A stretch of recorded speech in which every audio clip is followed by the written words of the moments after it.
Assalamualaikum warahmatullahi wabarakatuh.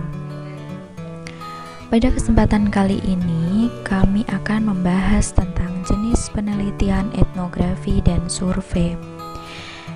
Kami beranggotakan Mutiara Bulan Muharram, Latif Pertiwi, dan Wahyu Nitasari Mahmudah.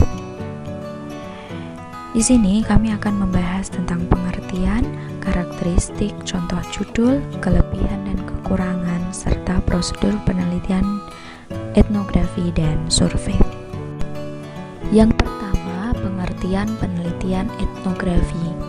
Menurut Creswell, metode etnografi adalah prosedur penelitian kualitatif untuk menggambarkan, menganalisa, dan menafsirkan unsur-unsur dari sebuah kelompok budaya seperti pola perilaku, kepercayaan, dan bahasa yang berkembang dari waktu ke waktu. Menurut Scioto dan Zotic, penelitian etnografi adalah penelitian yang memfokuskan diri pada budaya dari sekelompok orang. Sedangkan menurut Bohajir, etnografi merupakan salah satu model penelitian yang lebih banyak terkait dengan antropologi, yang mempelajari peristiwa kultural, yang menyajikan pandangan hidup subjek yang menjadi objek penelitian.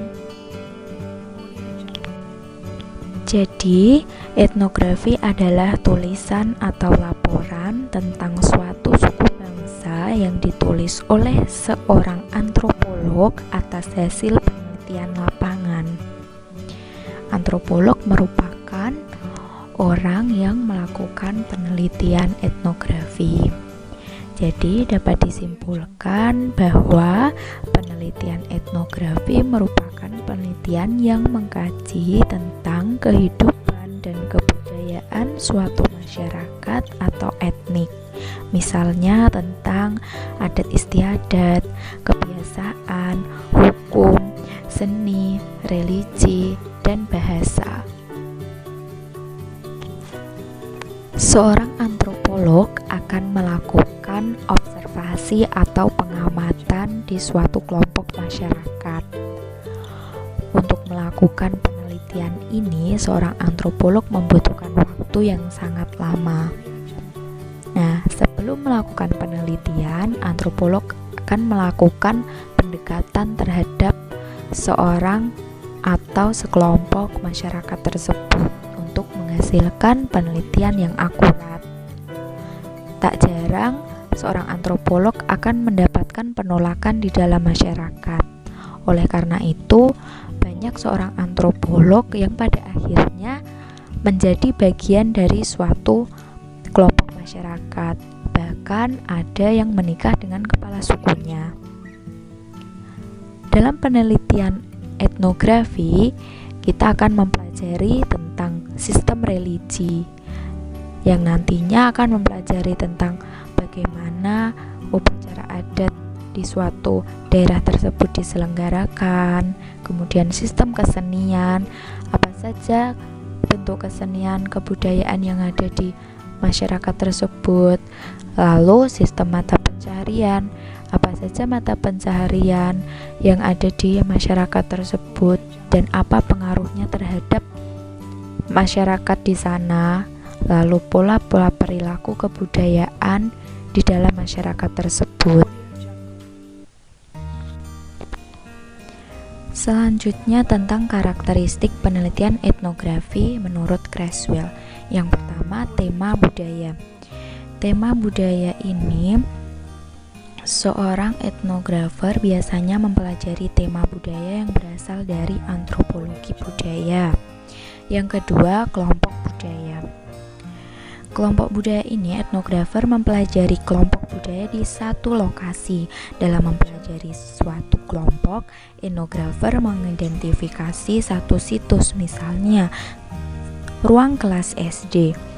Kemudian mencari kelompok di dalamnya, misalnya kelompok membaca, dan mengumpulkan data tentang kelompok, misalnya mengamati saat kegiatan membaca.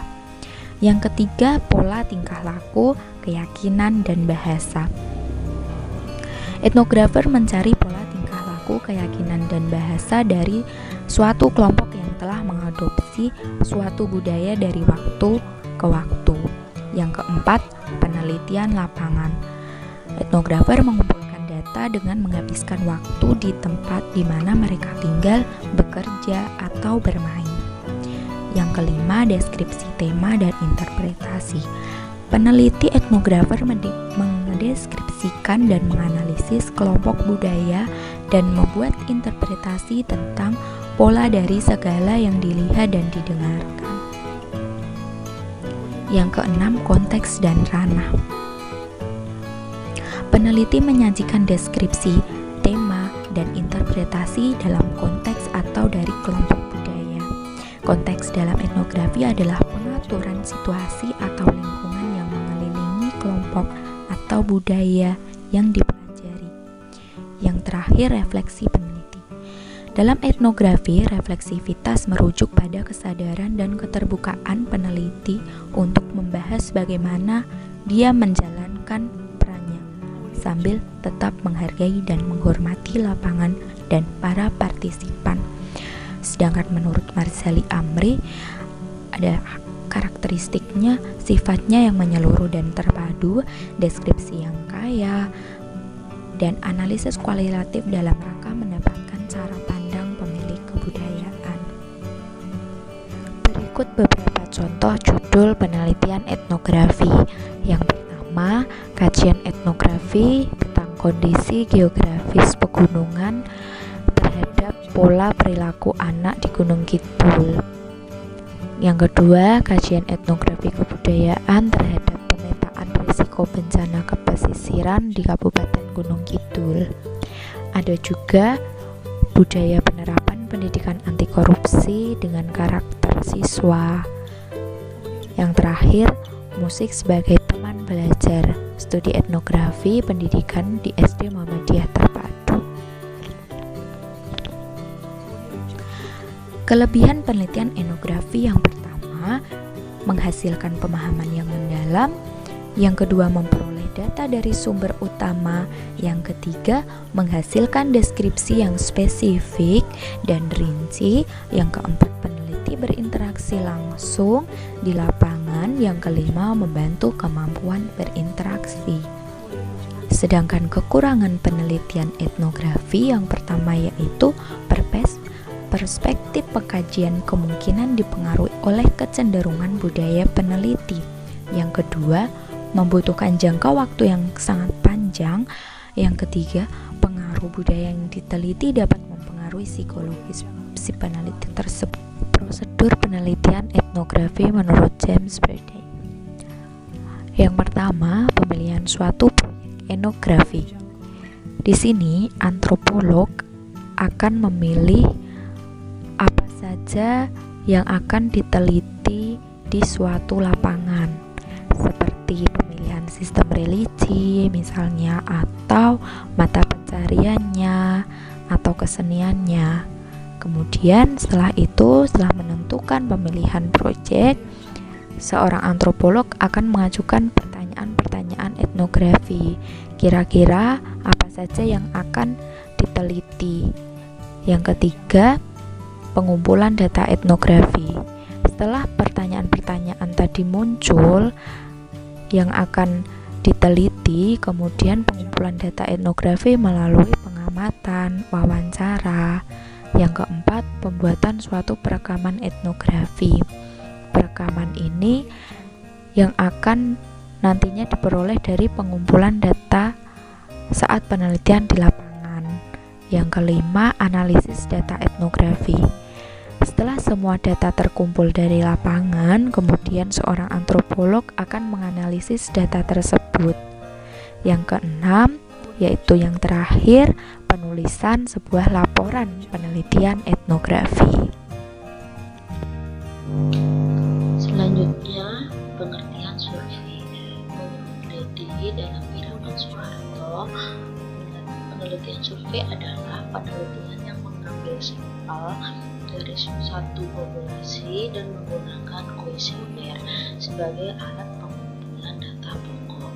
Menurut Zygmunt, metode penelitian survei adalah satu bentuk teknik penelitian di mana informasi dikumpulkan dari sejumlah sampel berupa orang melalui pertanyaan-pertanyaan. Nah, pasti akan bingung apa itu penelitian survei. Nah, penelitian survei memiliki tujuan untuk mengetahui gambaran umum karakteristik dari populasi. Nah, penelitian survei itu digunakan untuk mengumpulkan informasi berbentuk opini dari sejumlah besar terhadap topik atau isu tertentu. Bisa dilihat, penelitian survei itu paling umum dilakukan pada penelitian yang berkaitan dengan penelitian ilmu-ilmu sosial atau humaniora yang berkaitan dengan manusia. Nah, setelah itu dengan kaitan-kaitan itu akan berbentuk suatu rumusan masalah atau masalah yang akan diteliti. Nah, pada permasalahan penelitian survei biasanya jumlah sampel yang akan diteliti itu 500 orang atau ke atas. Nah, sebelum itu untuk menentukan banyaknya yang akan disurvei, pastinya kita akan merumuskan populasi penelitian yang akan digunakan. Nah, setelah merumuskan populasinya, kita akan menentukan wilayah populasi penelitian di mana yang akan digunakan. Contoh sekabupaten atau seprovinsi seperti itu. Nah, setelah menentukan wilayah populasi, menyusun rencana pengambilan sampel yang mencakup rancangan pengambilan sampel itu ukurannya seperti apa, waktunya, dan frekuensi pengambilan sampelnya seperti apa. Jadi tentunya dalam penelitian survei itu ada batasan-batasan. Nah, selanjutnya setelah menyusun rencana pengambilan sampel,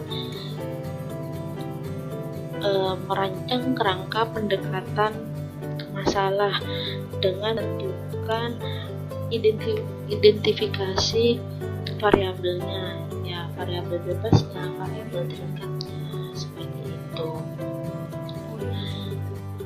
Nah, jadi dapat disimpulkan penelitian survei itu sendiri merupakan penelitian yang mengumpulkan informasi dari suatu sampel dengan menanyakan melalui angket atau interview supaya nantinya menggambarkan berbagai aspek dari populasi dan menggunakan kuesioner sebagai alat pengumpulan data.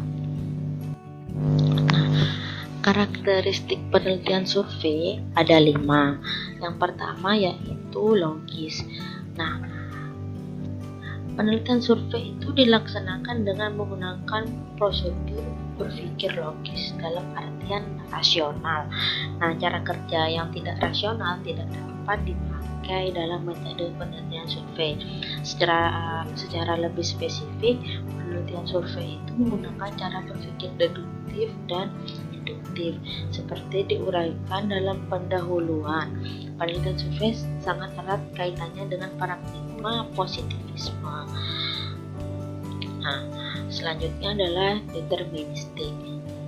Sebagai konsekuensi secara berpikir logis tersebut, penelitian survei harus menentukan sistem atau rangka berpikir terlebih dahulu yang setelah saya jelaskan tadi dan membangun hipotesis untuk dibuktikannya.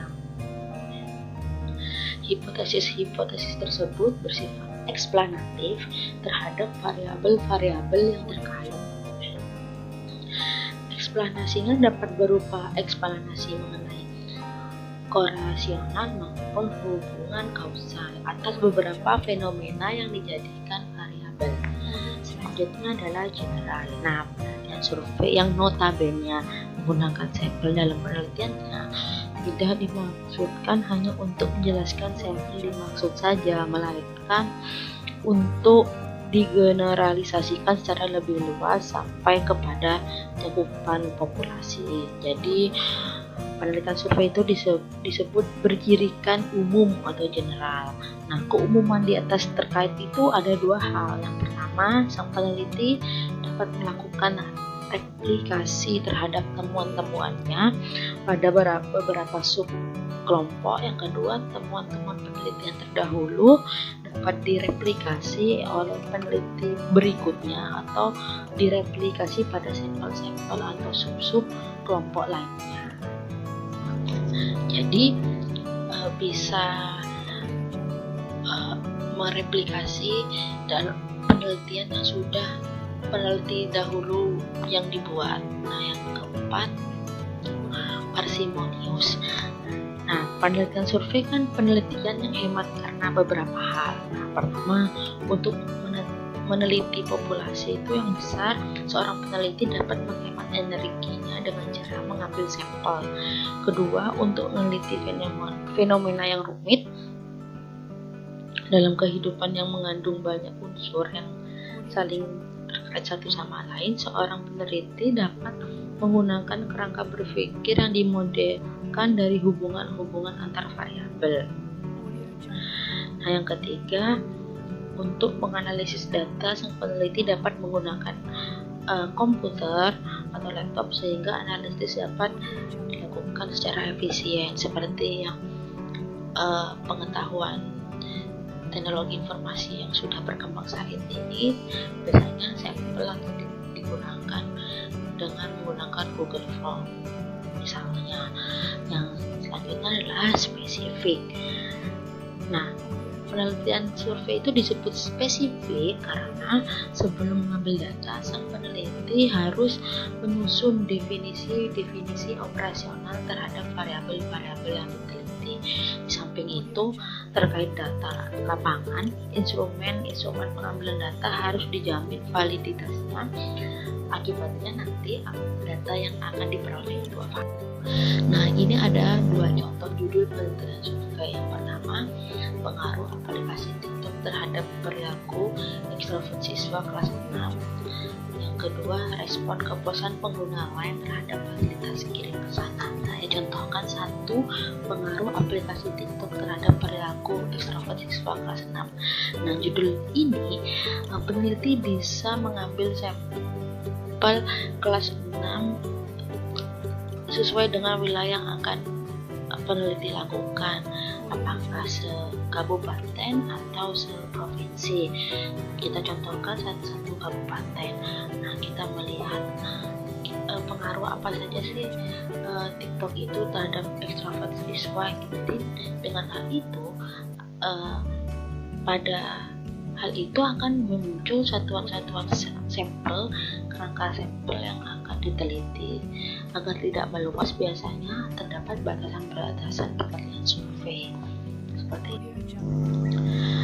Nah, kelebihan penelitian survei yang pertama, melibatkan banyak orang untuk mencapai generalisasi atau kesimpulan yang bersifat umum yang dapat dipertanggungjawabkan. Yang kedua, digunakan berbagai teknik pengumpulan data seperti angket, wawancara, observasi, ya menurut pilihan si peneliti. Yang ketiga, masalah-masalah yang sebelumnya tidak diketahui atau diduga sehingga sekaligus bersifat eksploratif. Yang keempat, dapat membenarkan atau menolak teori tertentu. Nah, yang kelima, biaya yang akan digunakan lebih murah. Nah, adapun kelebihan pasti ada kekurangan. Nah, yang pertama, survei biasanya meneliti pendapat atau perasaan populasi yang tidak mendalam, apalagi bila digunakan angket. Kedua, pendapat populasi yang disurvei antara lain mengenai soal-soal yang mengandung unsur-unsur emosi dan politik. Yang ketiga, tidak ada jaminan bahwa angket dijawab oleh seluruh. Nah, yang ini adalah prosedur penelitian survei atau langkah-langkah penelitian survei. Yang pertama, menentukan permasalahan, mencari masalah apa yang akan diangkat. Ya, contoh yang seperti yang judul tadi, menentukan pengaruh TikTok kepada ekstrovert siswa kelas 6. Nah, itu nanti kita observasi, pengalaman, atau melalui bantuan media. Nah, dalam perumusan masalah dapat dijelaskan definisi, asumsi, dan lingkup yang menjadi batasan penelitian. Yang kedua, hipotesis. Nah, adalah menebak secara ilmiah dan logis tentang pemecahan suatu permasalahan penelitian atau dugaan sementara yang memerlukan jawaban secara ilmiah. Yang ketiga, menentukan tujuan penelitian.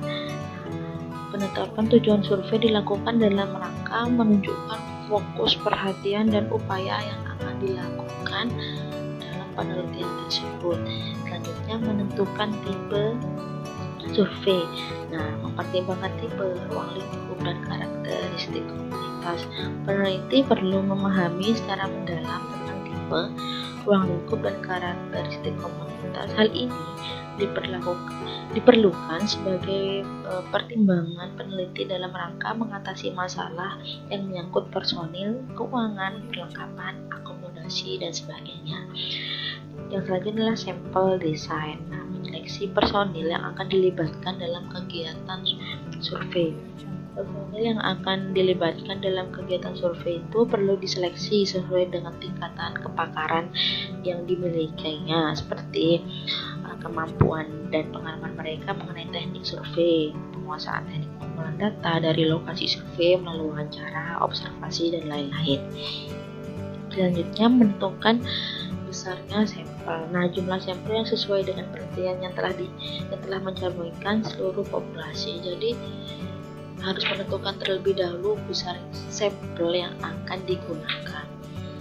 Nah, selanjutnya membuat pertanyaan yang memilih alat tes apa yang akan digunakan.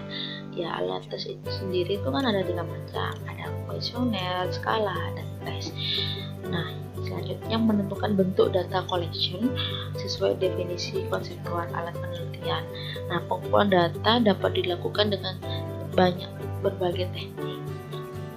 Kuesioner, wawancara terstruktur, tidak terstruktur, observasi, dan lain-lain. Nah, setelah memilih bentuk data collectionnya dan alat tes apa yang digunakan, jadi setelah itu memproses data dari perumusan masalah, hipotesis, dan data sampel, dan itu dikaitkan menjadi satu sehingga menghasilkan sebuah data. Nah, setelah menghasilkan data tersebut dianalisis, dikaji data dari hasil pemrosesan sebelumnya. Nah, setelah diproses, jadi nanti akan membuahkan hasil, menarik kesimpulan dari penelitian yang telah dilakukan dan menjawab hipotesis yang telah dibuat tadi. Jadi melihat apakah penelitian itu valid. Jadi sekian dari presentasi kelompok kami. Kurang lebihnya mohon maaf. Assalamualaikum warahmatullahi wabarakatuh.